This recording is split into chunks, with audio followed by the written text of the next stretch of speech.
Hi guys, এয়া মই নতুনকৈ নাজানো কেনেকৈ বনাব লাগে, তথাপিও মই পাৰৰ সজা দুটা বনাইছোঁ। পাৰ এযোৰ আনিছোঁ মই প্ৰথমবাৰৰ বাবে পুহিবলৈ। এতিয়া ভগৱান জানে আৰু পাৰকেইটা ভালে ৰাখেনে উৰিয়ে গুচি যায়। সেইকেইটা অকণ অকণ দেখিছে নহয়, এইকেইটা আমাৰ পাৰ চৰাইকেইটা ধুনীয়াকৈ সোমাই আছে বাৰু। পাৰৈছ এজনী ক'ত, এইজনী ক'ত গ'ল, ওলাই গ'লে নেকি?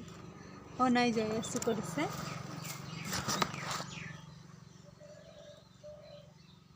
পাৰকেইটা যাতে নাযাওক সেইবাবে মই বহুত ভয় কৰোঁ। আজি এসপ্তাহ হ'লে সুমিয়াই থোৱা, ওলাই যোৱা নাছিলে বাৰু, ধুনীয়াকৈ সোমাই আছিলে। পাৰৈছ পাৰৈছ পাৰৈছ পাৰৈছ